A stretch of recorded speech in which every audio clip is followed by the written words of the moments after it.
Hey, what's up, everybody? Did you guys see the fight between Tyrone Woodley and Jake Paul? Well, anyway, right now, me and James going to discuss it, so check it out.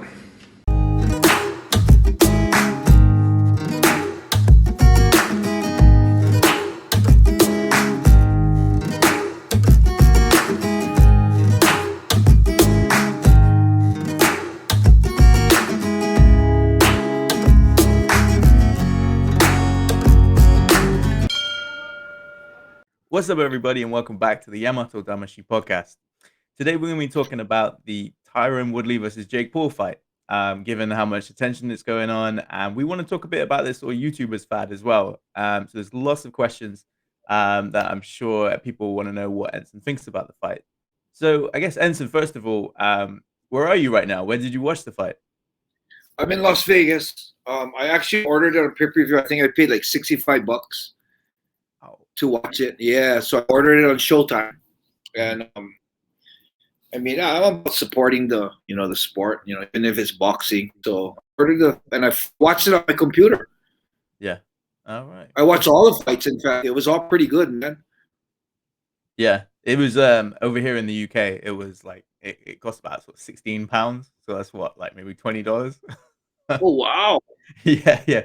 To be Yeah. fair, it's rare a pay-per-view will cost more than like $20. Like I always think it's crazy in the US how much it costs. It's nuts. $65.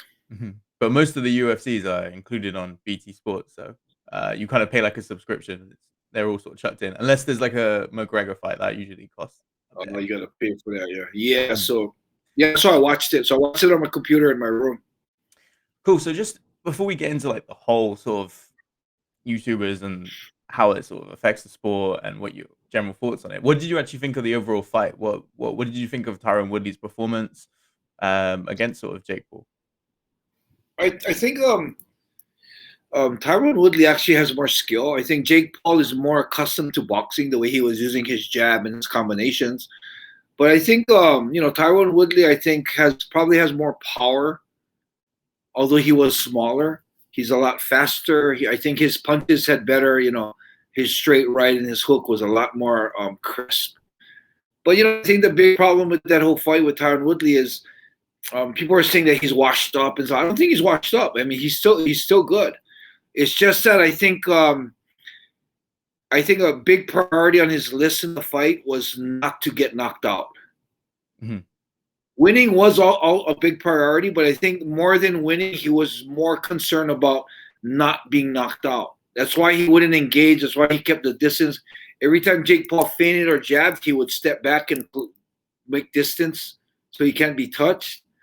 I mean, as we fighters, we know, it's like whenever you're facing up an opponent and you're in range that you feel like you can be hit, that's when you can hit. So every time Jake Paul moved into the ring where he could hit, he moved out, and he moved out, and instead of thinking that okay, he's in range that I can hit, Woodley was more concerned about being hit. Mm-hmm. So because his focus was more on not being hit, his focus was on not being hit, and then trying to hit. Mm-hmm. Like most fighters, like if he had the better focus, a different focus of trying to hit him, and while he's hitting him, try to not be hit. That's a little different outlook. And I think Woodley was too concerned about not being hit. Mm-hmm. So he just didn't let his hands go. He didn't close the distance when he should. When he was inside, he didn't flurry like he should. So it was all about, I think, they criticized Woodley on, his heart and, I think it was just his objective of the fight was to try and win without getting knocked out. Yeah, I mean that makes a lot of sense. I think the thing is with these Jake Paul fights is that you've got so many people that don't normally watch fights, right? That sort of tune in, that are his YouTube channel subscribers. So they kind of, when the last guy, was it the basketball player Nate Robinson, I think he was, got knocked out. His memes and all that all went viral. So you can imagine, like, that's the last thing Tyron Woodley wants. Like, he's had such a successful career. So to suddenly, it's such a huge stage. Yeah, and so suddenly, if people know him, that guy watching this, so I think that's the pressure he put on himself about not being knocked out, and he doesn't want to look. Of course, you know how they were talking before the fight was like, you know, Tyrone Woodley kind of made Jake look a little foolish. Yeah, like he's laughing at him saying, "You have 4 fights, and you're acting like you're like a fighter," you know. And it was kind of funny. I mean, I think the face-off interview that they had, Woodley smashed Jake Paul. Yeah. Jake Paul was at a loss for words a lot of times, you know. So, I mean, with that said, you know, I don't know why they keep saying Woodley lost to a YouTuber. I don't consider Jake Paul a YouTuber anymore. No, he's been training for 3 years. He's taking it serious, and you know you gotta give him his respect. I mean, as far as a boxer-wise, if he fought a boxer at you know, a top boxer at his weight, I don't think he'd last. But I mean, granted, Woodley is a good striker. He's no pushover. He'll beat most of the people, you know, most of the people that don't train as much. So, you know, Woodley's not a pushover at all, man. I mean, for Jake Paul to actually beat him like that, I mean, I said, you know, Jake Paul has solidified himself as not just a YouTuber, but an actual fighter. I mean, I respect him as a fighter now. Yeah. I mean, when you see him box, you can see he's put the training in. You can see there's that boxing skill there. I think people will always be kind of critical about the way he's sort of picking and choosing his fights, obviously, you know, but he has the leverage that he can do it. But it'll be interesting to see who he picks next, if you know what I mean. Whether, you know, does he do the rematch? There's all kinds of there's talks of the Fury, Tyson Fury's brother, Tommy Fury. There's talks of Nate Diaz. Yeah, and there's of I mean, now I thought Jorge Masvidal is actually trying to campaign for a chance. Yeah, I think Jorge would be a bad pick for Jake. You reckon? Really? Yeah, I think, you know, Jorge can take shots. I mean, look at Jorge when he fought on the streets with Kimbo Slice. He fought all huge guys, bare knuckled, and he was taking shots and standing there. And Jorge's not the type of guy that's going to be worried about not getting knocked out, I think. Yeah. I mean, that's the thing. Because the MMA guys are putting so much on their line in terms of like, you know, their career, their legacy. The last thing they want to do is kind of look like how Ben Askren looked. You know, lots of people had respect for Ben Askren going into the fight, and I think now people kind of just shit all over him, unfortunately, like despite having, you know, a decent enough career. I mean, granted, it's a different sport. You know, boxing is a really different sport. Yeah. I mean, you can get top boxers come into MMA and they'll get their ass kicked. The top MMA guys can go into boxing, they'll get their ass kicked. So, you know, I mean, for the people who's not really into, not educated in fighting, it'll destroy the legacy. But you know, as far as like someone like me, I know that it was boxing. I understand the big payday he got, biggest payday of his career. How can you blame him? You know, taking the fight. I mean, Woody's on his way out. You know, he got cut by the UFC. He doesn't want to fight in MMA anymore. And you know, you're going to get a first fight in boxing, and you get paid $500,000. Yeah, pretty damn good. You know what I mean? Yeah.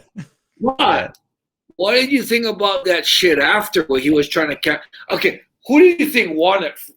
Who did you thought? I thought Woodley won 2 rounds only. Maybe even just 1. That's it. Yeah, I had Jake six rounds and Woodley 2, I think. Yeah, exactly. As much as I wanted Woodley to win, Jake was more active. Jake was jabbing more, doing more combinations. He threw way more punches. He hit Woodley way more. I mean, how can you win fights without throwing punches? You know, so I don't know how Woodley thought he won. So, you know, that was kind of weird where he grabbed the mic. One judge actually had Woodley winning. I was super excited about that. I thought it was the most bogus thing. I thought, he might win, you know. I was amazed. I was like, really? Wow. Yeah, I can't believe that judge, man. So, you know, I mean, and Woodley's getting criticized a lot now about, you know, the after fight where he tried to campaign for a rematch. And then Jake Paul kind of straight up and said, you get the tattoo, we'll do another fight. And Woodley agreed on getting the tattoo. And he's getting criticized like, oh, you have no pride in yourself, get the tattoo. But what do you think about that? What did you think about that? I've personally, I kind of think like he's just angling for a rematch, considering how much money was made. He probably felt like, you know, he's probably got a few doubts in his head, like, oh, I hit. It was the 4th round, wasn't it? Right, where he nearly he had him a bit loose on the ropes. So he's probably got those feelings, and it's just done this differently, or if I just done that differently. So he maybe literally wants a rematch, but it's not something I would really want to see again, to be honest. I mean, if they did him versus his brother, Logan Paul, I think that'd be pretty good. Well, the thing about that is, I don't know what lines Woodley is thinking on. People criticizing him about being, no pride in yourself. Don't get that freaking tattoo. I mean, okay. I think Woodley's thinking, if he gets a tattoo, he gets another shot at him. And of course, I think, like you said, he's probably planning on doing things different. But, man, planning on doing it different and actually getting in the ring and then doing it, that's something that I'm really not confident that Woodley would actually let his hands go next time. But the other thing is, he gets that payday again. Mm-hmm. So, and as you know, okay, tattoos are not permanent. Not in this day and age. You can laser it off or you can go over it. So you can put a little sentence on your leg, I love Jake Paul. And you know how easy that is, just cover up? Yeah. So, I mean, considering, okay, you put a tattoo on that you can cover up. You'll have it for a moment where he can take his picture and blow it up on social media. Mm-hmm. And then it will be gone whenever you decide to erase it after the next fight, maybe. You get a $500,000 payday. Or actually, I think it's a $500,000 pay with pay-per-view bonuses. It'll probably be about $1 million, you said? Yeah. So you get $1 million. And then whether you're going to pull through or not, you get another shot at beating Jake Paul. And if Woodley's smart, he'll take that chance and go in and try to knock him out. And take that chance of being knocked out, So I don't think it's I mean, as much as I'm about, fighting for honor and pride and everything, I mean, concerning Woodley did take the fight because he wanted to make the money. Mm-hmm. I don't think it's a bad thing. I don't think it's a bad deal. I think getting the tattoo, I myself probably wouldn't do that. Mm-hmm. I was gonna ask. But consider, you got to take into consideration that everyone's not like me. Everyone's not like you. Not everyone's not like this fan that's criticizing him. Mm-hmm. And they don't know what's going on in Woodley's head. And, I can make an easy argument that Woodley's being smart about it. He's making a lot of money. He's getting another. Jake Paul didn't want him anymore. Did you hear what Logan said in the back? You're old news. You had your chance. You're old news. And I mean, Logan Paul is actually totally correct. Woodley had his chance. Mm-hmm. You got Nate Diaz. You got Tyson Fury. You got Masvidal. You got all these guys waiting in line to fight. I personally want to see him fight Chris Lieben. Oh, okay. Yeah. Chris Lieben actually made a call out to him, So I think Chris would fuck him up. I think that's a bad fight for him. Chris would walk right through everything. Yeah, I would love to see Chris Lieben, but I don't think he'll be smart enough not to take. Yeah, because Chris is like Jake Paul usually likes to have obviously the weight advantage. Obviously Chris would be way more like in line with that. But Chris has got all the bare knuckle experience. Like he'd be walking straight into that fight. Like Chris can take a punch. Yeah, 100%. So, so I, as far as a rematch, I don't know if I order it next time, but for that price. Yeah, I would.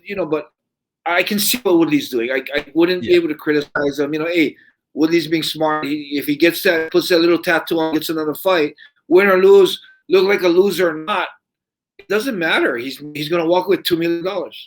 Yeah, I think that maybe they'll do Woodley versus Logan Paul like that. I think they could probably sell that. I think Logan's bigger though, huh? He is massive, but maybe they'll be able to. But Logan is actually willing to do MMA. Mm-hmm. Oh, okay, that could be. Yeah, he's a more MMA guy, so that might be interesting because Logan's a lot bigger. Yeah, his brother already beat Woodley.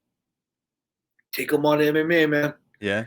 So Jake Paul versus Nate Diaz, Logan Paul versus Woodley in the next one. I would buy that.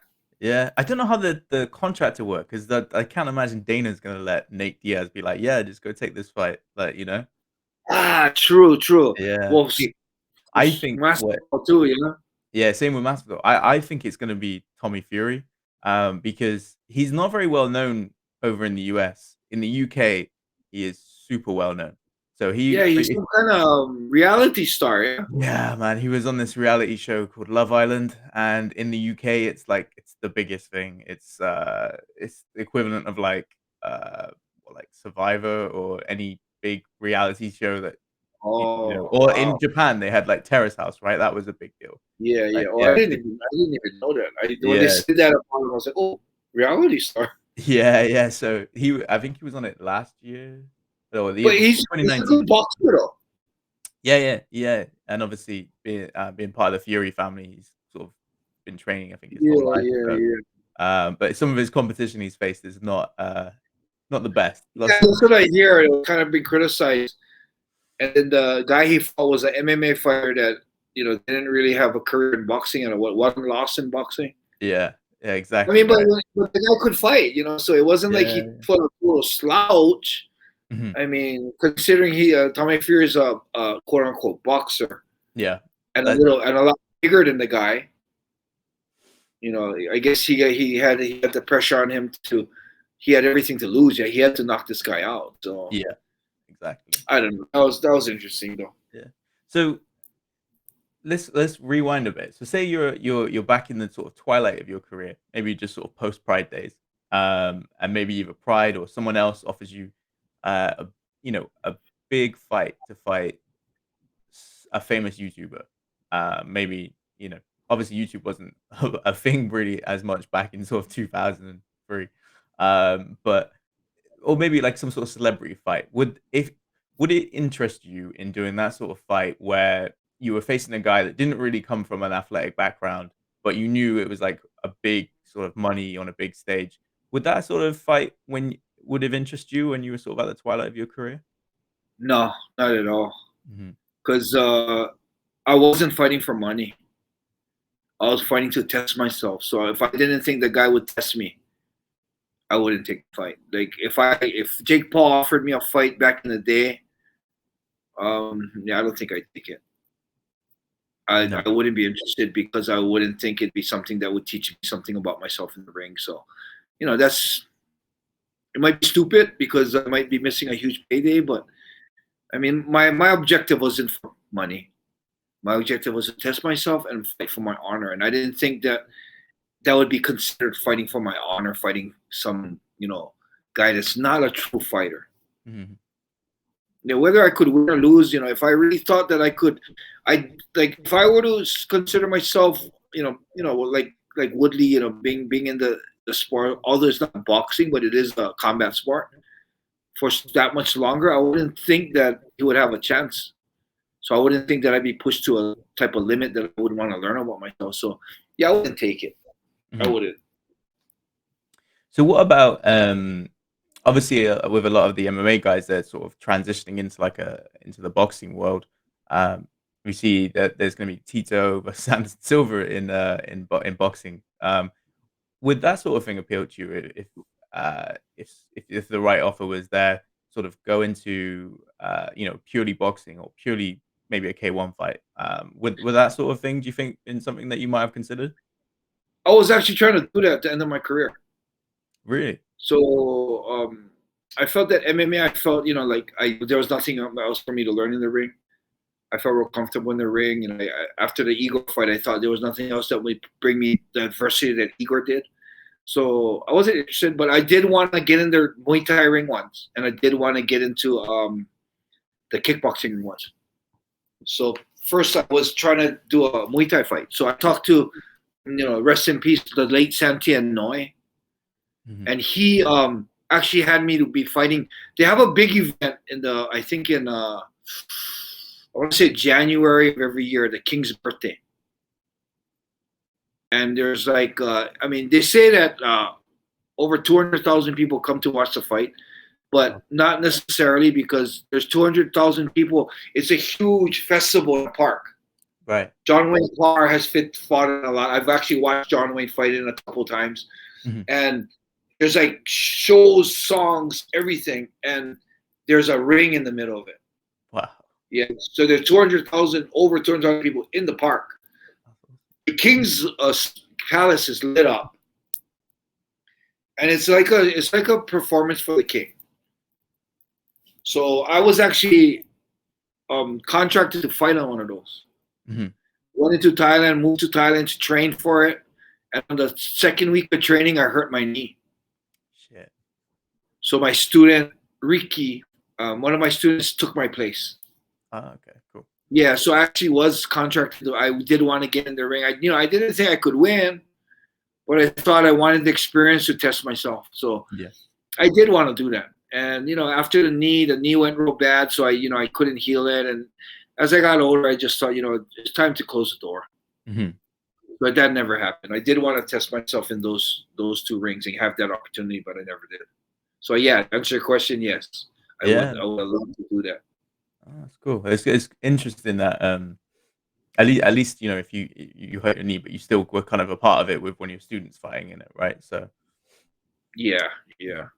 Another one I wanted to ask you about is you hear it quite often about when two guys are sort of reaching a high level and they both are part of the same camp. There's always like the discussion of would they fight each other. It's the same with back in the day when there was tournaments and you had like two guys who sort of trained together that were on either side of the bracket, and the question was obviously would they fight each other. Is that something that ever happened to you? And how did you feel about ever having to potentially fight like a training partner or a friend? Well, again, my fighting idea was I was fighting to kill. It was about trying to kill the person, and I would never ever be able to want to kill a sparring partner or a friend. So for me, that was totally taboo. I see Dana saying stuff like, if you're not going to be able to fight a friend, you're not going to be a champion. You got to be able to do that for the sport, that kind of stuff. So, I wouldn't, because my idea was about life and death. My idea was knowing that this guy was going to try to kill me that night, and I was going to have to try to kill him, and I could never do that to a friend. So I would never, ever fight a friend. Regardless, if there was a tournament that we would have to fight each other, possibly, I wouldn't enter it. If there was if we were in the same camp and then I was like the champ and then he came up and he was, or he was, my friend was a champ and then I came up and I was like the #1 contender, I wouldn't fight him. I remember hearing TJ Dillashaw, how he kind of turned his back on Uriah Faber, who really actually brought him into MMA. He turned his back on Uriah Faber and went to Dwayne Ludwig. And I remember hearing an interview on him that, it's like, MMA is the individual sport. You want to be the best, you got to do what's best for you.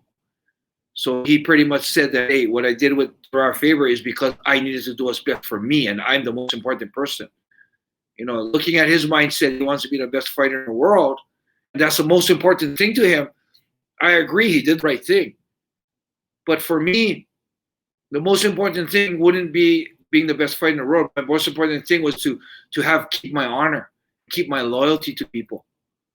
So being the best fighter in the world would definitely take a back seat to breaking loyalty to a dear friend that's helped me out in my life. So, TJ's not wrong. I'm not right. It's just the outlook. Again, it's the outlook. If Tyron Woodley wants to fight for money, he's doing the right thing. I don't want to fight for money. It's not something I would do. TJ Dillashaw's main objective is to be the best fighter in the world. And he's going to use and change trainers, change camps, no matter how much these guys took care of him in the beginning. If it's better for him, he's going to move there. That's his prerogative. That's the way he wants to run his career. Cool. For me, fighting isn't everything. It's not everything to be the best fighter in the world. For me, everything is to have loyalty and have these people that will take a bullet for you in your life after fighting, So for me, fighting is a stepping stone to the real goal of living a life and having family that would die for you. Mm-hmm. So, I wouldn't give that up to be a better fighter.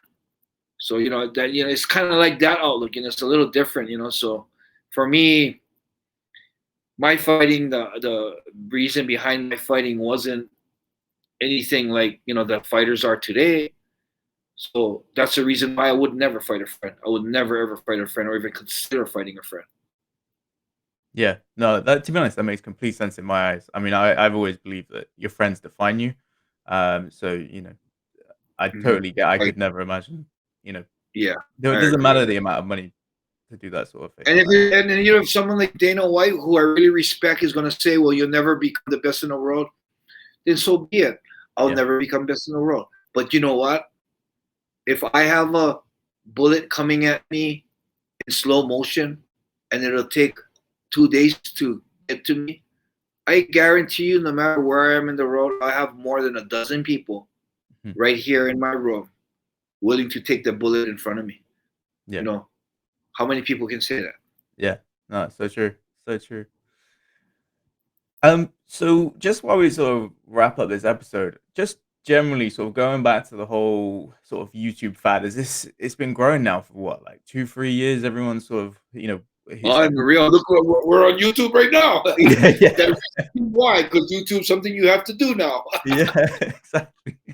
What do you think about it for like MMA though? Do you think it's good for MMA? Do you think it's bad for MMA? Some people I hear some people say. What's your overall like impression of these guys sort of doing jumping outside the sport to do different things?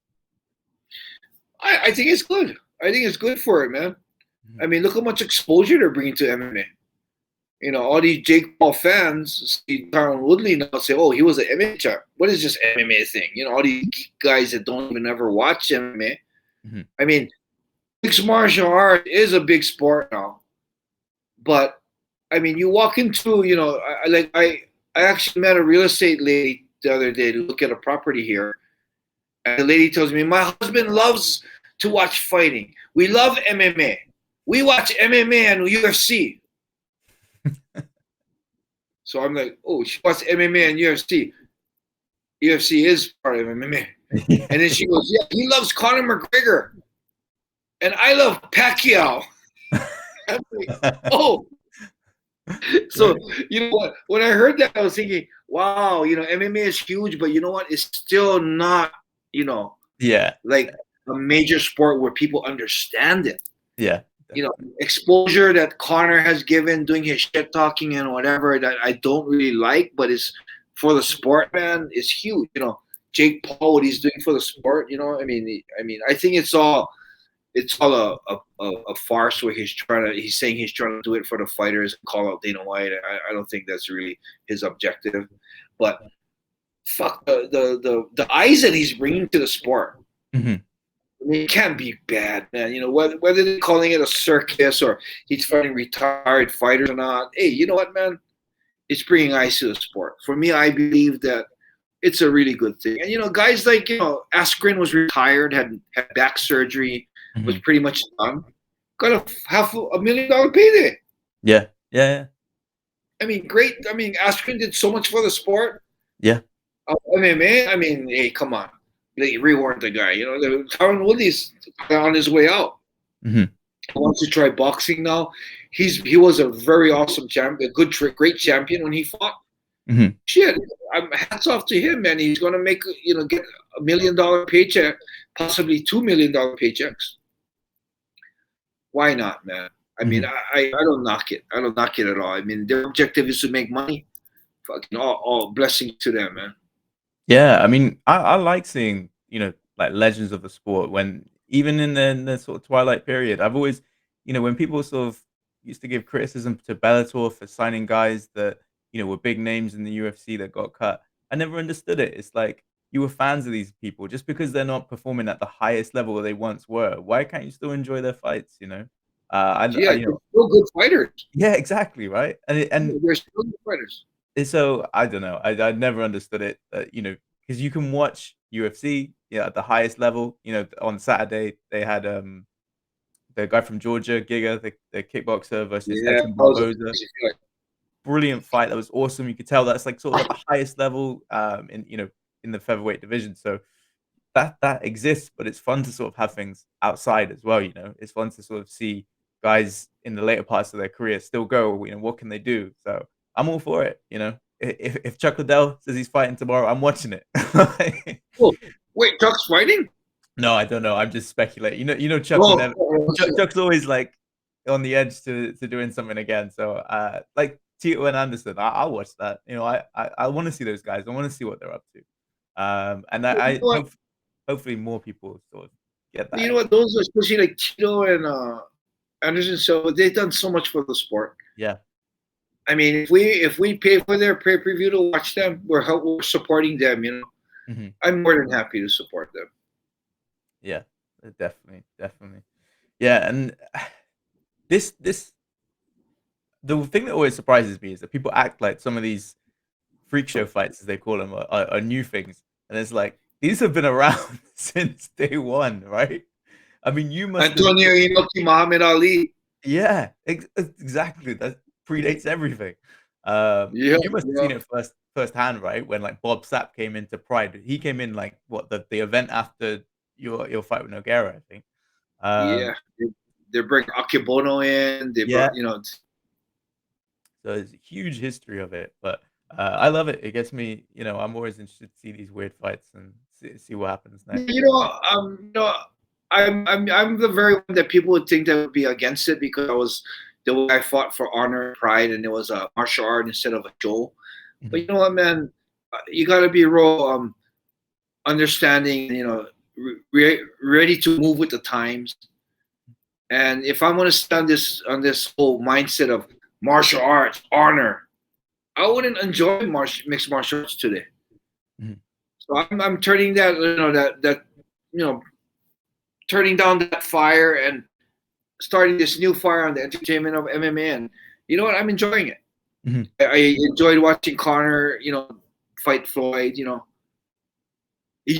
the thing that I wanted to point out about that too, man.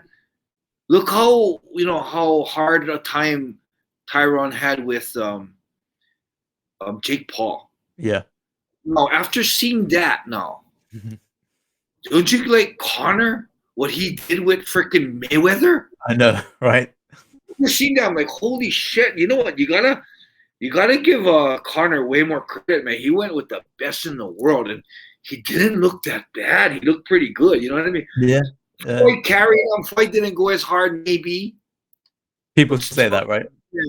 Floyd Mayweather compared to Jake Paul. Yeah. Look how good Connor did. I mean, considering how good Woodley did, Connor did way better. Connor actually went and boxed with him. Yeah.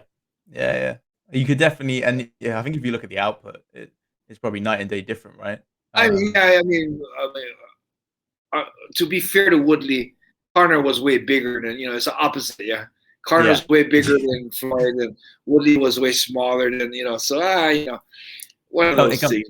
I know what you mean. It comes in swings, but the experience difference between Jake Paul and Mayweather is Yeah, night and day, you're right? talking the best boxer, the greatest of all time, probably. Yeah. Floyd Mayweather, Connor, man, wow, pretty good now after watching how hard a time Woodley had with someone like Jake Paul, who's only been doing it for 3 years. Hmm. Hmm. Yeah, so man, this is like I'm actually excited to see who Jake's gonna pick next. Yeah.